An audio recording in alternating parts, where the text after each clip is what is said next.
3 years ago to work on this project. So my history of my career has been I worked in healthcare, and then there's a little bit of education in there, patient education, provider education. And then I go over and do another project, and it's in education, and there's healthcare, because you have to be healthy to be able to learn. And so this comes along through my network of friends, and someone says, we have this project, and it has your name on it. It's squarely in the middle of healthcare and education. So Mayo Clinic decided about 3 years ago to start a project in collaboration with ASU, Arizona State University, and they sent a small team of designers and launched them out onto the campus to work with students using human-centered design to be able to understand college student health and well-being and stress. Oh, I had another thing to tell you before I do the next slide.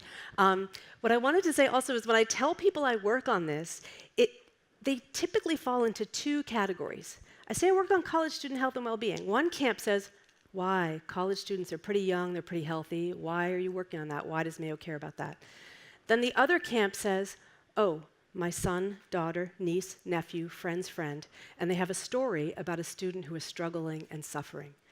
So those two camps, I address them in different ways, of course. The first camp, one of the truths about college student health and well-being is that if you look and if you give a survey to college students, a PHQ-9, 22% of them screen positively for depression. It's a huge number. Also, if you look at one other number, 9%, about 8.59%, have tried stimulants off prescription at about $5 a pill. That's twice the cost of a Red Bull. And you see it. Exam time, the pills are lined up in photos, on social media across the laptop. They're ready to go. So there are issues in there, and this is a formative time in life where students they're creating habits that are going to last over the course of a lifetime.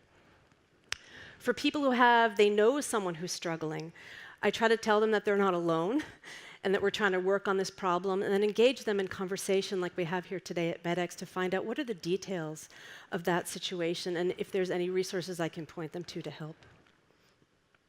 So as I mentioned, I'm from Mayo Clinic. Mayo Clinic is over 150 years old as an institution, and this value statement has persisted over that 150 years. The needs of the patient come first. So we're taught to think about what are the needs of the patient, what are the needs of the family, and to have empathy as an underlying premise of what we do in our work. I work for the Center for Innovation, which is about 41 people work there. It's been around for about 7 years.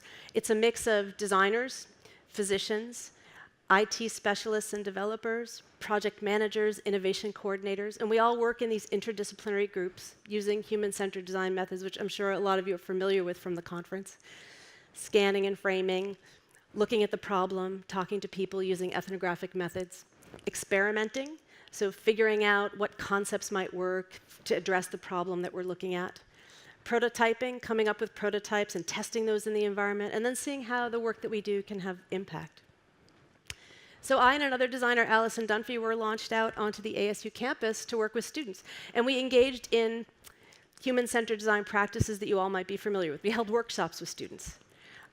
Workshops, as you all know, you can get in there and you're sharing information, and there can be a kind of endorphin that comes out of it, a lot of good information. You can feel kind of happy about it and that you're learning new things. And you're kind of like a new person in a new city or a new place, at least in this context. We also did interviews with students where we looked at what their needs were and what they told us they thought their deficits were in terms of their psychosocial support and just their experiences. So you wouldn't think this about a millennial population, ages 18 to 26, that something they wish they have is confidence, right? You would think, all of the stories we hear about millennials, that they are narcissistic, that they have too much confidence, that they have too much self-assuredness, but it's what they think they're lacking. Also, intelligence and selflessness was something that they also tagged as something that they wanted. It's worth mentioning here in these interviews that we train students to interview other students, which is something that I encourage in your practice. So patients interviewing patients, students interviewing students, you get different answers. There's a different relationship there that you can learn from. We also looked on social media. People at Mayo Clinic were floored to know that a young person would have a car accident and then Instagram their trip to the emergency room. And were also moved, though, by the fact that she was not only texting her medical information, now I have to go get an MRI, what does that mean with all of her friends on Instagram, but of course she got a lot of social support. Ashley, we love you. And I'm changing names, of course, to protect privacy of students. But then what happened was that was for about 6 months, and we reported our results to Educational Outreach and Student Services, our partners. And then collectively, what ASU and Mayo decided to do was to have us stay. And that was a really important moment, an exciting one, I think, because a few things happened. First of all, we had offices in the administration building where no students ever go. They get afraid to go there. That's like when you're in trouble. And we moved to a dorm. So we had a workspace in a dorm that's very much about human-centered design, a lot of materials, open door, inviting students to work with us. Our student team grew from 2 students to 5. And we did a lot of workshops where students would go out and do those workshops and come back and tell us about it. The other thing that I think was really helpful in this was Mayo Clinic and ASU made a space for us to be able to really have the resources to touch a lot of students. So over the course of the next 2 years, and I'm not talking about a survey, we worked with over 1,300 students with our prototypes, in workshops, in conversations with them, and that doesn't include some of the more informal things when you just run into them, in campus, and you're like, oh, at Devil's Greens, which is the place where the ASU, their mascot are devils, find salad on campus. The other thing I wanted to mention about staying in community is that for me, it made a big difference. There was this vernacular that was going around with college student admissions where they said, oh, students coming in, they're Krispies and teacups. A lot of them are Krispies and teacups. So Krispies are students who wanted to go to college since they were 5, and then they get there and they're exhausted. They have a 1-month break. Yeah, I got to college. They go and they're exhausted. Teacups are ones who they've been really told that they're fantastic all of the time, and they haven't had to cope with a disappointment or a struggle or overcoming something. This is where a lot of that sort of work about grit is coming up now. And so a teacup, the idea is you go like this to it, and it shatters into a million pieces. So reading about that, right, that's clever, right? Those are clever things to say about young people. But then when you meet a student who is a teacup and they go through that, it's devastating. There's no thing that you can say. You can say, oh, it was just a mistake. You're going to be okay. It's just a mistake. But they don't believe, and they go extremely over to the side to, I'm not meant for this. I'm dropping out. And of course, as we know, education completion correlates with health outcomes over time.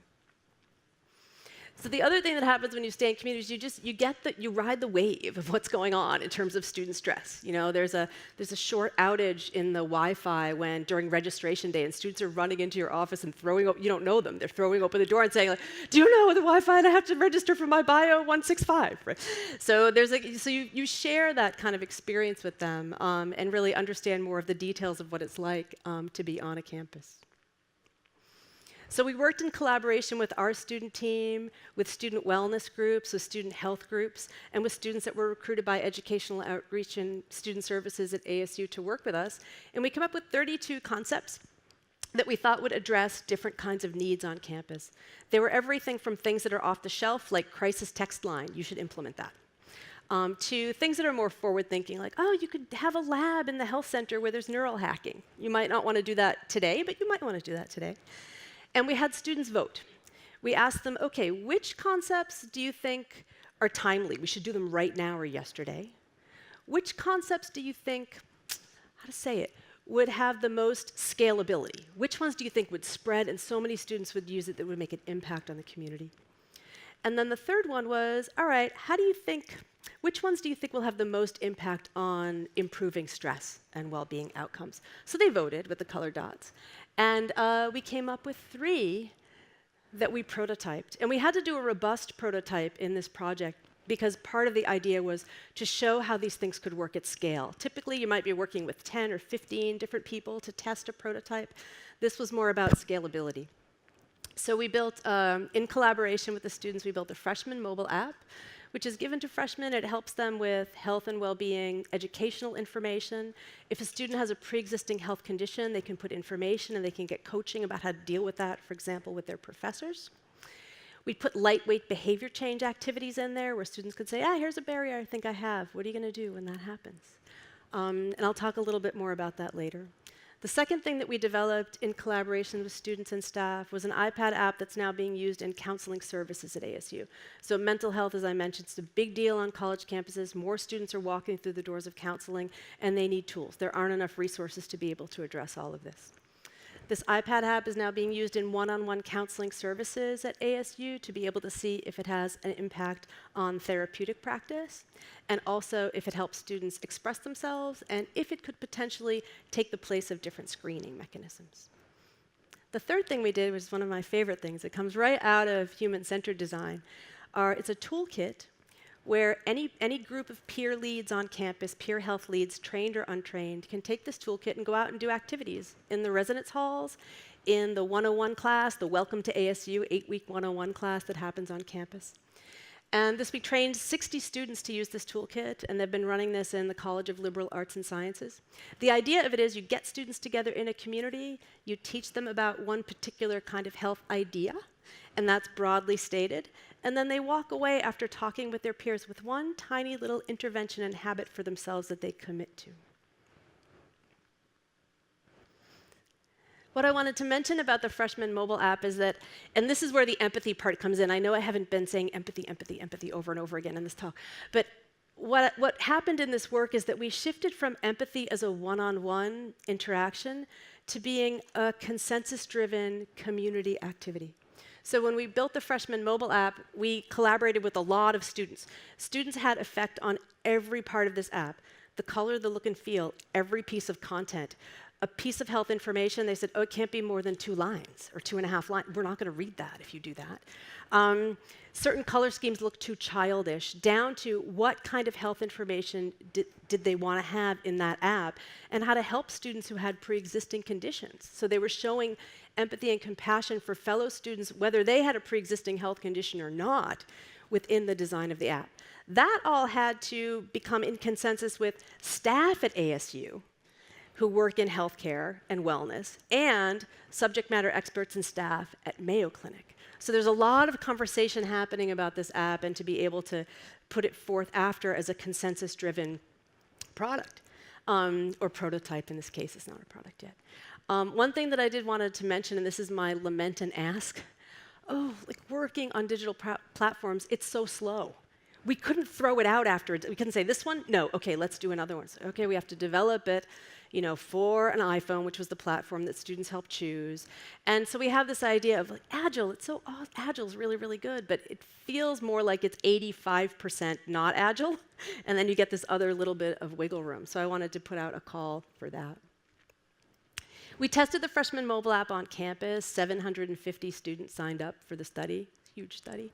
And as you can see, some of our messaging even, this help us create the perfect app for all freshmen, that was created by the students that we work with. Even the messaging in the study, they participated in the IRB, writing of the IRB. And then Well Devils, who are a student group that we work with, they did recruiting in person and also via email. So I have some results of that study that I'm happy to share with people, but it helped, it shifted between the control group and the app group.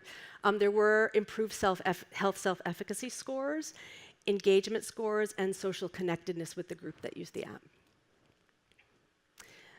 So we collaborate with students around prototypes and apps, but also the design principles for our work. So here are 2 out of our 7 design principles. I sampled a couple. One is make data interactive, open, and collaborative, and the other one is driving engagement through personal. It could apply to anyone, right?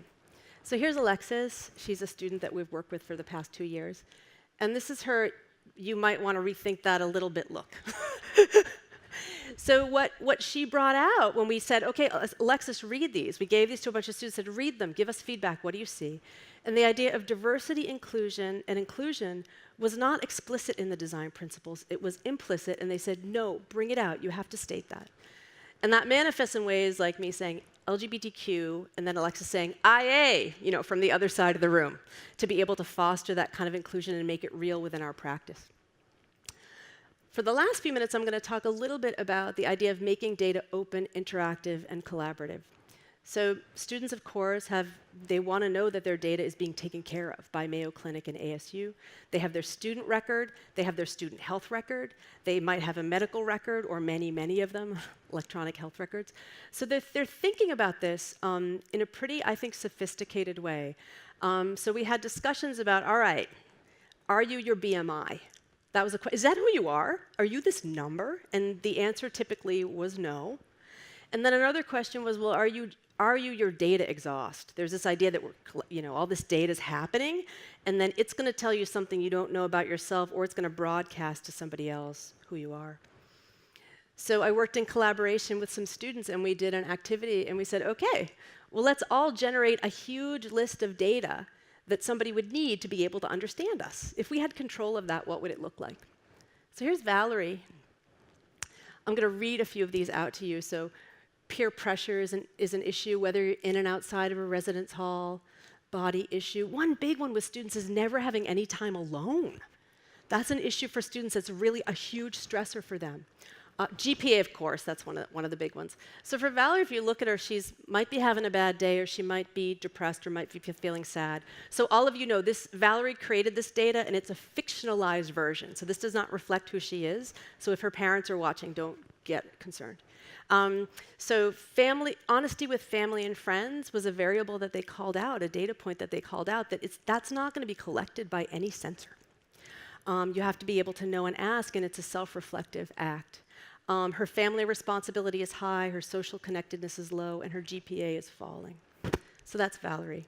Now, another look at Valerie is this, a couple of days later. So this really shows us in some way that we can judge people through a data set pretty quickly, and it affects how we might be able to have empathy for them. We might make decisions to pull out one or two different pieces of data and then make a judgment about someone and have implicit bias that manifests itself through our choices that we're making in designing software and systems. And I think this happens in the electronic health record. It happens in student records with their academic data. It happens when when Facebook makes a decision about how to design their interface. It's affecting how we see one another and how we're able to have empathy for one another, one-on-one or one into a group.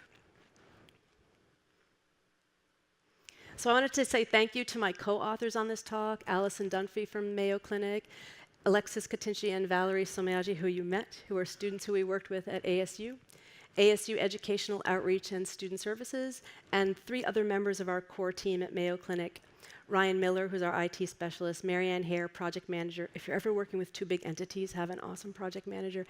And the third is Marnie DeMoy, who's another designer on our team.